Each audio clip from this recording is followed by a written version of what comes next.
Hi, friends. I'm back sooner than later with another episode of Films from TIFF 2025.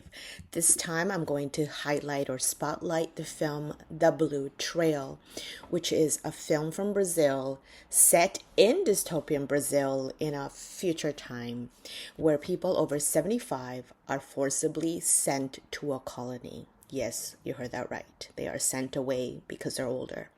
This is a beautifully told story of a 77-year-old woman who escapes and finds herself. The director of the film, Gabriel Mascaro, was really gracious to make time for us during TIFF to talk to a few of us about the film. The film is, as I mentioned, centered on Tereza, who's 77, who's lived her whole life in a small industrialized town in the Amazon. And when she finds out she's going to be sent away, she starts to think about her life and what she's done with her life.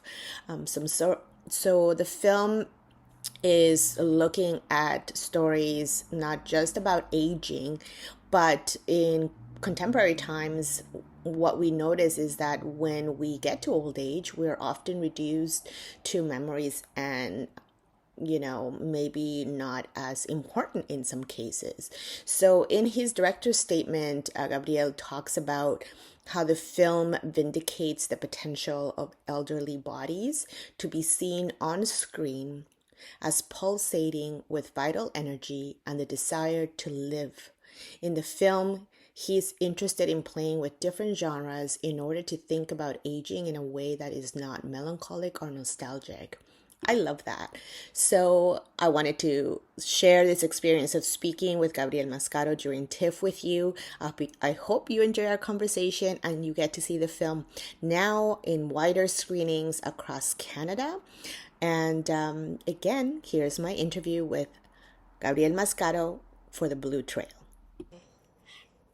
Hi, friends. It's Heidi. I'm coming from TIFF, and I lost count of the days, but I'm sitting somewhere in a terrace with filmmaker Gabriel Mascaro. Nice to meet you. Nice to meet you, too. So you're coming to us from Brazil. You just had a premiere here, and congratulations on your award in Berlin with The Blue Trail, which translates to Portuguese as O Último Azul. Okay, congratulations.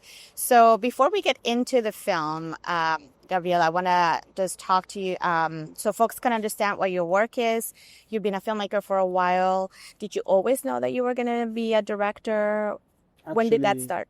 Actually, I thought I would be a musician. Oh, wow. But if I have a good talent, is to know when I'm not have talent. Yes, same. So I knew that I would be a very frustrated musician. I had no talent for music. Okay. And so when I was in the university, I was studying communication, journalism, something like that. I came across the filmmaking. It was a training in a movie called Cinema Aspirin in the Vultures. Okay. It's a Brazilian movie directed by Marcelo Gomes. It was selected to Cannes. It was quite inspiring to see that. When I had a great experience working in the set, and somehow I thought I could do that. And that's why I came to cinema and start thinking and develop my own projects. Right. And was directing the one thing that you wanted to do once you decided on cinema? Yes, when I start as a director and writing. So Yes. it came to me doing both things, even sometimes cinematography as well. Yes. Like only one. So Yes. yes. I like your work. It's very cinematic. I love the visuals that you give us on screen. And in this film, I was just sitting with friends and I was just saying, it just has this epic feel to it, but it's set in the Amazon. It's set in a time that we're not sure which time it is. And you're trying to explore some great themes in this film around age. How do we treat the folks as they age, and also how we play that role in society as maybe some of the younger people with elderly family members, for example. And there's a lot of layers in this film that we can get into. But in the idea for the film, what came to you first? Did you have characters in mind? Did you have the place in mind? What was that process? Yes, the idea came from when my grandmother, she was 8 years old, and she started painting after my grandfather just passed away. So it was quite touchy to see how we're discovering life, and it really marked me, and I could consider this like the seed of the project, the seed for me to get involved in investigating elderly Yes. in cinema. And I realized that how there's not a lot of movies No, there are no. elderly protagonists. Okay. When you have that, are in general movies about the elderly dealing with the death or the elderly dealing with the past. That's right. Never about present, never about desiring the present. So I wanted to make a different movie, and that's how I start with researching, investigating, and how I came across this the Blue Trail. That's, I know, and I will say that it's interesting that we're still surprised by the fact that there are not that many films around older characters when there are so many older characters in our lives, day to day. When did you come to the decision of casting? You have a main protagonist, Tereza. She's in her 70s, and she's played by a veteran, Denise Weinberg. And when did you know that she would be your Tereza? Yes, actually, she's an amazing actress. She's not that recognized in the cinema world. She's more in the play theaters. Yes. And but it was very special to see. There's not a lot of actresses proud of not of her the aging. Yeah. No, it's so special to see because there is another all the first generation of elderly actresses in Brazil, very much pressed by the industry that she must to hide their aging. For sure. So there's not a lot of options in Brazil. Right. So it was very intriguing, but finally I could find this amazing actress that really could express the same feelings of the character. Yes. That is very proud of about her aging, and she said me, Gabriel, my wrinkles are my gold. I'm my peer. Like, that's the way it's like a tool for an actress to use their own wrinkles and expressions of life and experience of life to express deep the characters. Of course. And so it was very special to find someone like her, and to be able also to work with other actors and actresses in Brazil like Rodrigo Santoro. Yes, I was going to ask you about them as well. He's a star in Brazil. Yes. It was very special. He's been a star for a while. Lucky us to have him in this project. Very like deep diving in this character, like a boat driver in Amazon, and also to be able to work with more than 20 actors and actors from Amazon. The Amazon, yes. Local people that are very talented, lots of talent, and it's just a nice mixing. Yes, absolutely. I was gonna say I love Tereza, the character. I love her because I also, I grew up with my own family having different age groups, but I love her face. There's moments when we are very close to her, like we see her face, and Denise uses her face in such a way where you're just connecting. What was that conversation between the two of you in terms of, key scenes of her looking kind of confused, but also finding kind of this innocence, curiosity? Yes, she's an amazing actress. She used to say to me, Gabriel, I want also to play with the silence because silence can talk a lot.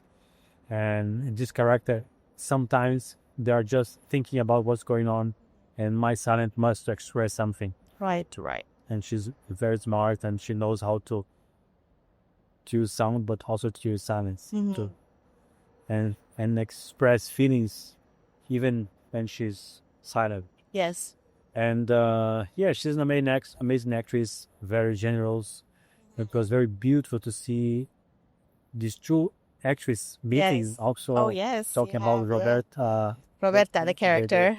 Played by Miriam Socarrás. Oh, She's an actress from lovely. Cuba, Mm, and she's a lovely actress. And it was so beautiful to see her two together in the movie. yes.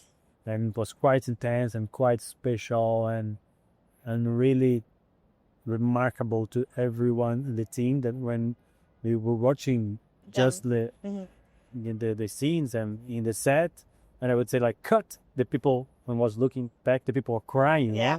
just in the set. And so if the people are really emotional watching the set, the recordings, can you imagine in The the big magic screen? on screen. I was gonna say that relationship. I mean, we're not gonna give away too much about the film. I hope people see it, but that relationship between the two of them is so special because we're also not seeing a lot of that in film in terms of finding friendship and love at an older age and having that exploration.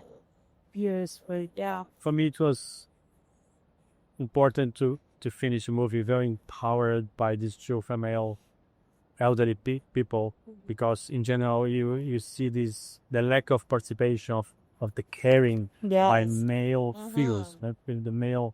The men in general are very out of this experience of Yes. sharing, caring, and for me it was important to allow the protagonist to find connection, fondness, publicity, and you feel comfortable to experience life with someone else, even older than her. That's right. So the movie is about Tereza, this woman of 77 years that want to fly, but she ends the movie flying even higher than she. That's not true.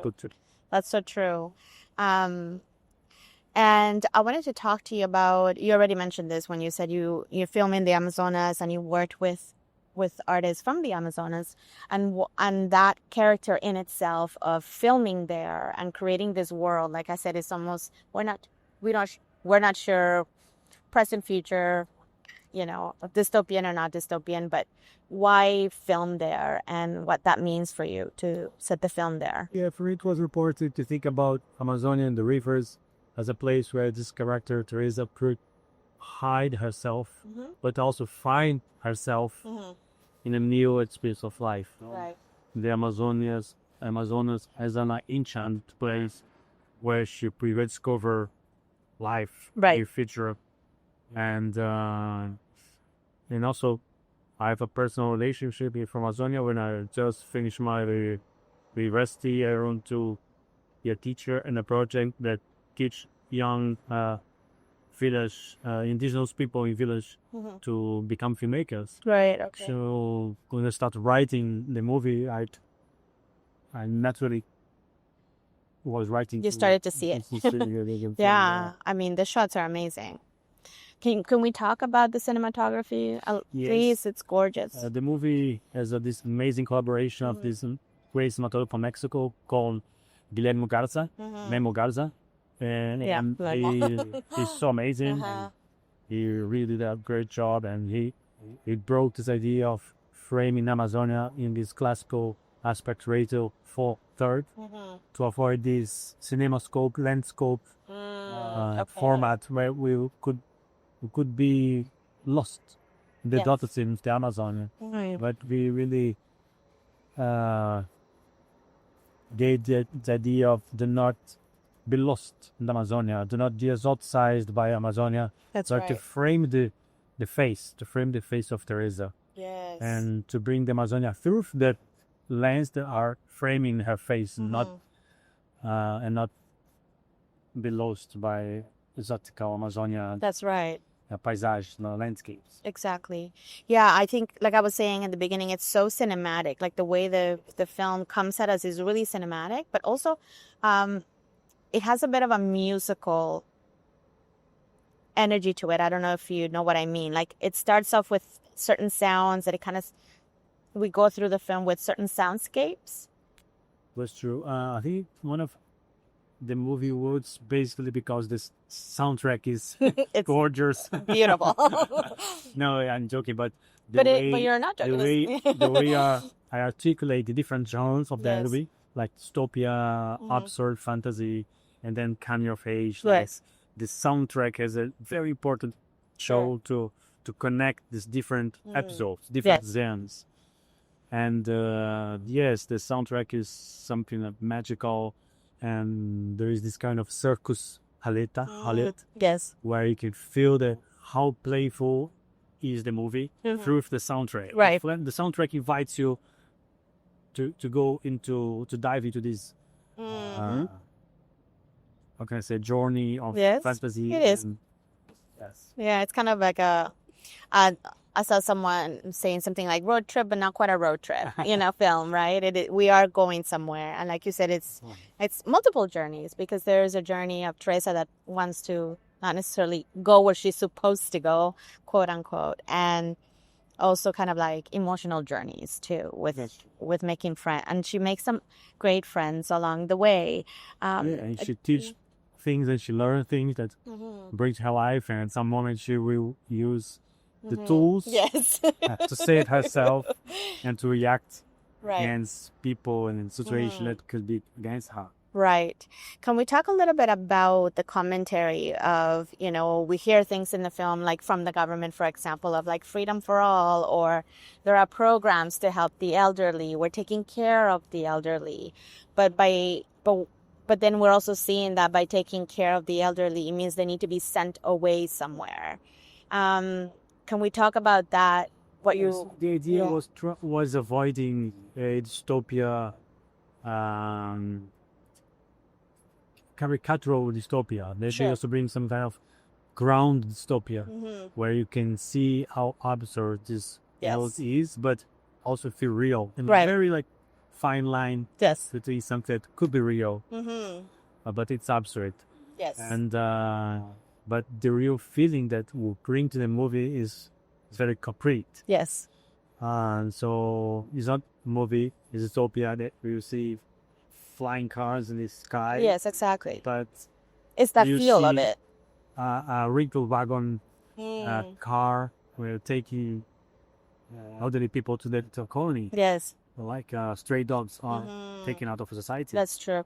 Yeah. And that's exactly what I was describing to a friend just a few minutes ago, where I was like, there were so many parts in the film where I was insulted, but by not like I felt insulted, but like it's insulting to see the elderly being treated in this way, and it's almost degrading in a way. So that is the absurdity that you're referring to, of like, there's others, I'm not going to give too much away, but there are so many scenes where I'm like, oh, if that was like my grandmother, for example, or my mother, like I would never want them to go through that. So I think we're able to connect to that dystopia that you're talking about. That is. No, also because it's a movie about freedom. It's very rare to see, not common to see, movies about freedom where you can connect and have empathy for some elderly that really express and help represent this freedom. That's true. So we talked about the musicality. I wanted to also explore ideas of, this world that is on the water too, because there's some very interesting sets that we see along the way. There's, I think, a casino, and sort of the scenes or the sets, I guess, that you had created for this. Yes, for me, it was very important to think Amazonia as a character by himself. No, the landscape changed, the animals changed along the journey. Yes. You see in the beginning of the movie, alligator meeting. Yes, the factory. Yeah. Factory, something like that. And these animals, this alligator, all confined, and then you see this enchant animal, the blue snail. Yes. That is able to, if you put the drops in the eyes, you can open the path and see the future. So this future seeing animal with lots of utopian possibilities, and then you see the animal as a spectacular fight, to reflect about the spectacularity. So this fight fishy. Yeah. Fish fight. Yeah. Fish fighting. And scene where our character will be facing their own contradictions. Yes. And then these animals in the free like this alligator free Yes, river, yeah. so express this freedom, this change of perspectives of how also the animals are being treated along the movie. Right. Yes, for sure. And may I ask why the snail made sense for you to have this sort of magical Snail power? could be thought as like slow in its movement, infinite in its possibilities. Yeah. I like the idea of like having, just a drop will kind of make your mind, open your mind in some way, which I think is sort of, again, paraphrasing what you want us to get from the film, like opening our minds to the possibilities and layers in a person, right? And keeping in mind that it's also maybe the way that we're living life isn't always what we are meant to be or what we're meant to see in society. There's also, I wanted to talk a little bit about the relationship between Tereza and her daughter, where it's very much distant. And if that was also part of the commentary, that sometimes we lose connection with our elderly figures. That's an interesting question because this project has almost like 10 years development process. Okay, yes. And in the late version, the script wasn't working. I didn't know why, and I realized that it was working because our protagonist, was living inside of the house with her daughter. Okay. And we as society, and we as spectators, when we read the screenplay, we judge elderly people. Right. We do not accept her leaving the family, leaving the Nifko to experience life. So the movie had the people had some kind of judgment against her. Oh, interesting. So when I removed her from her family at Luck Home, Yes. that where when the movie flourished. Okay. And it was quite intriguing because we as a society, we consciously, Yes. we domesticate elderly bodies. Yeah. And sometimes infantilize them as they get older. Yes. Yeah. We want to control their body. So the movie only worked when I was able to remove that this control, his confinement, his possibility of this daughter to control her. Right. Because, I mean, it comes into the film evidently at some point that there will be some controlling or trying to control the mother figure. So thank you for sharing that because I was curious about it. I didn't mean that the character of the daughter seemed like she didn't care. It was just, it made sense that they would not have been. Yeah, and the government also play in a very smart way. They compensate financially the children that each elderly people confined in the colony. Exactly. Their the familiar, the parent. They get the benefits. They get the benefits for the government of the hard work of the parents, right? So it's a welfare state development is. Well, that's the thing, right? This is what I'm saying about the layers in the film of like, we hear governments doing things for the good of the people, but really who is it serving, right? So we can go on other layers there as well in terms of what the film is looking at. Did you, I don't want to give the ending away per se, but did you always, because you mentioned that the script changed a little bit here and there, did you always envision the ending the way it is? We don't have to tell what it is, but did you always have the ending to be... Oh, actually, the ending is quite curious because, of course, everybody that's going to watch we think about, she's going to fly. And the movie is about this because she wants woman to fly. that wants to fly. Yeah. But actually, the thing is, I had in the script and where she flies and I filmed that. But in the editing, there's a feeling that the encounter between these two ladies was so strong that it was stronger than the act of flying. So for me, it was more about, it's a story about this woman that want to fly and discover through the other woman that she can fly even higher, right, in terms of possibilities, than the flying itself. Yeah, that makes sense, right? Which to me, because I've seen the film, like, of course it makes sense that she doesn't get on the plane, let's say. But you kind of have to watch the film to know what I mean, everyone. I wonder now in terms of now that audiences have seen it, you were in Berlin, congratulations, and you were there, and you're here at TIFF. What has the experience been with the audiences and how they're responding to it? I'm always curious to hear your experience. Yeah, I think Berlin was so special because it's one of the main big festivals that actually happens in a metropolis, in a big city. Right. All of them in general are more like touristical boutique cities. Yes. Berlin is in the heart of this huge metropolitan city, very cosmopolitan city.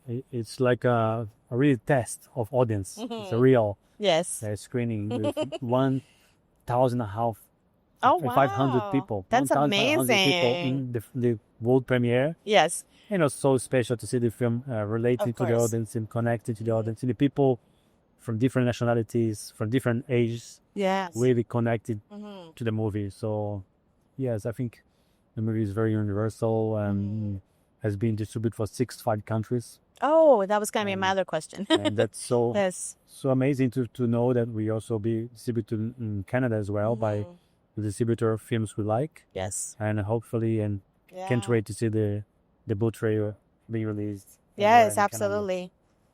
Yeah. So now you know it's coming to Canada at some point. Yes. To be determined when. Thank you so much, Gabriel, for Thank your you, time. too. Lovely to speak with you. Yeah, my best wish for the audience as well. Yeah, thank you.